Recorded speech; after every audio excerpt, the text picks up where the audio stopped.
Assalamualaikum warahmatullahi wabarakatuh.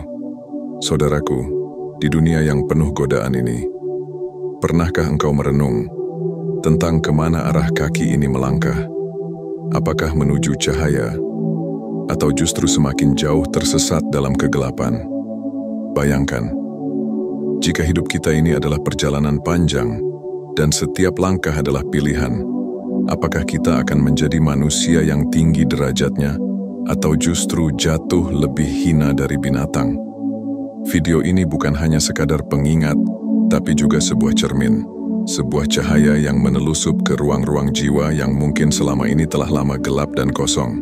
Maka sebelum engkau lanjutkan, mari berhenti sejenak. Tekan tombol like, share, dan subscribe, agar cahaya ini tak hanya sampai ke hatimu, tapi juga mengalir ke hati saudaramu yang lain. Imam Al-Ghazali rahimahullah membagi perjalanan ruhani manusia ke dalam beberapa tingkatan. Dari yang paling rendah hingga ke tingkatan yang sangat mulia, yang hanya bisa digapai oleh para nabi dan wali. Pada tahap paling awal, manusia bagaikan hewan yang hanya bergerak karena dorongan fisik, seperti seekor binatang yang lari karena ketakutan, bukan karena kesadaran. Bahkan pada tahap ini, manusia bisa bertindak lebih rendah dari hewan, sebab hewan masih mengikuti nalurinya, sedang manusia seringkali menolak kebenaran, walau sudah jelas di depan matanya. Namun, jika ia mau berjuang, bertahap demi bertahap, ia bisa naik. Seperti orang yang menyeberang lautan dengan kapal, ia mulai mengenal hakikat hidup, memahami tujuan, dan mengarahkan langkahnya. Hingga akhirnya, jika ia berhasil mengalahkan hawa nafsunya, melawan dunia dan bisikan syaitan, ia akan sampai pada tingkatan rohani yang sangat tinggi. Seakan-akan ia berjalan di atas air, bahkan lebih tinggi lagi, seperti orang yang terbang mengarungi udara. Inilah tahapan para nabi dan wali, sebuah keadaan yang tak bisa diraih dengan logika, tapi hanya bisa dicapai dengan kebeningan jiwa dan keikhlasan mutlak. Namun di tengah jalan itulah bahaya besar mengintai. Manusia bisa jatuh, bisa tergelincir kembali ke titik terendah, dan itulah kehinaan paling nyata. Sebab Allah telah memberikan potensi amanah yang luar biasa kepada manusia, namun banyak yang menyia-nyiakannya. Allah berfirman dalam Al-Quran, "Telah kami tawarkan amanah kepada langit, bumi, dan gunung-gunung. Semuanya enggan memikulnya, dan manusia menerimanya. Sungguh manusia itu sangat zalim dan sangat bodoh." Saudaraku, langit saja menolak amanah ini. Gunung pun gentar, tapi manusia dengan pongahnya menerima, namun justru menelantarkannya. Itulah sebabnya banyak manusia memilih tetap berada di level paling rendah. Dan anehnya, mereka yang rendah justru sering mencela mereka yang ingin naik, yang ingin memperbaiki diri, yang ingin mendekat kepada Allah. Mereka mencemooh para pencari jalan hakikat. Mereka menganggap akhirat itu hanya dongeng untuk menakut-nakuti, sebab nafsu sudah terlalu mencengkeram. Mereka menjadikan logika sebagai Tuhan dan menertawakan perkara ruhani. Mereka lupa bahwa akhirat bukanlah mitos. Ia adalah kenyataan yang akan membungkam segala keangkuhan. Maka, saudaraku, dalam perjalanan panjang ini, di manakah engkau berdiri sekarang? Masihkah engkau tertambat pada tanah? Atau sudahkah engkau menapaki lautan perjuangan? Sudahkah engkau menata jiwa untuk terbang ke alam malakut? Ketahuilah, semakin tinggi perjalanan ruhani, semakin berat pula ujiannya. Tapi disitulah kemuliaan berada.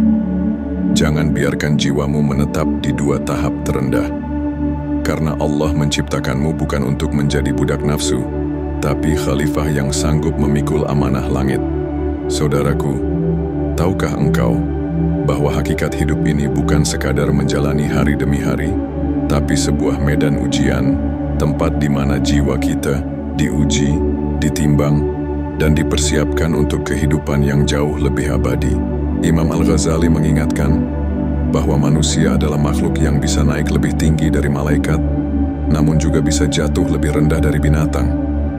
Dan yang menentukan arah itu bukan tubuh, bukan gelar, bukan harta, melainkan jiwa. Maka berhati-hatilah, Setiap kali engkau mengikuti nafsu, sesungguhnya engkau sedang menurunkan dirimu dari derajat kemanusiaan ke titik kehinaan. Tapi setiap kali engkau menahan diri, melawan syahwat, bersabar dalam ujian, dan ikhlas dalam ketaatan, engkau sedang membangun sayap untuk terbang menuju langit ruhani. Inilah makna dari memikul amanah yang disampaikan Allah dalam Al-Quran. Sebuah amanah yang berat, bahkan langit pun gentar memikulnya. Tapi manusia, dengan segala kelemahan dan kehinaannya, telah berani menerimanya.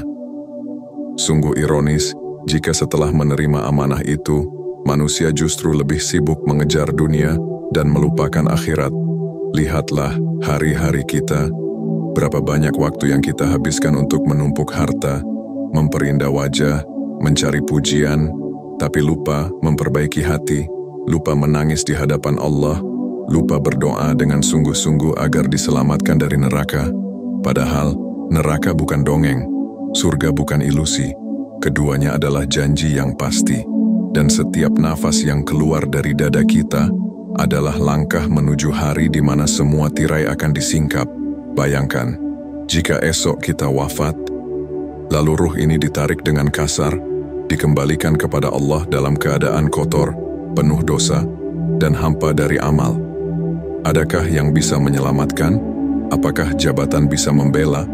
Apakah popularitas bisa melindungi? Tidak, hanya ketulusan, hanya amal yang dilakukan karena Allah lah yang akan menjadi penolong. Dan yang paling menakutkan adalah ketika manusia tidak sadar bahwa dirinya sedang jatuh. Ia merasa tenang, merasa aman, padahal hatinya sudah mati. Ia tertawa dalam kelalaian, padahal malaikat maut mengintai di balik pintu waktu. Saudaraku, jika engkau masih bisa menangis karena takut kepada Allah, itu adalah nikmat yang besar. Jika hatimu masih bisa tersentuh oleh peringatan, berarti Allah masih mencintaimu. Jangan tunda lagi perubahan. Jangan tunda lagi taubat. Karena semakin lama kita hidup dalam kelalaian, semakin keras hati kita. Dan saat hati sudah keras, maka nasihat tak lagi masuk, ayat suci pun tak lagi menyentuh. Mari kita berjuang, naik dari tahap ke tahap. Tinggalkan dunia yang menipu. Lepaskan genggaman pada kesenangan sesaat. Ganti dengan zikir, dengan ilmu, dengan amal. Latih hati agar mampu melihat yang hakiki. Karena jalan menuju Allah tidak bisa dilalui dengan kemewahan, tapi dengan pengorbanan. Saudaraku, kita diciptakan untuk menjadi mulia. Jangan sia-siakan kehormatan itu hanya karena ingin memuaskan dunia yang fana. Mari temukan kembali arah hidup kita. Mari bangkit bersama. Sahabat cahaya hampa, jika narasi ini mengetuk hatimu, jika ia membangkitkan kesadaran dalam jiwamu, maka jangan biarkan cahaya ini padam di dirimu sendiri. Sebarkan cahaya ini kepada keluarga, kepada sahabat, kepada siapapun yang engkau cintai. Karena mungkin satu klik share-mu bisa menjadi sebab hidayah bagi seseorang. Jangan lupa untuk like jika video ini memberi manfaat, dan subscribe untuk terus bersama kami, menelusuri jejak para ulama, menyalakan cahaya di tengah gelapnya zaman, dan mengingatkan diri bahwa hidup ini hanya sebentar. Karena siapa tahu dari satu kebaikan kecil yang kau sebarkan hari ini, Allah menjadikannya sebab keselamatanmu di akhirat nanti. Sampai jumpa di video berikutnya. Semoga Allah menjaga hatimu, menguatkan langkahmu, dan menuntunmu kembali kepadanya. Wassalamualaikum warahmatullahi wabarakatuh.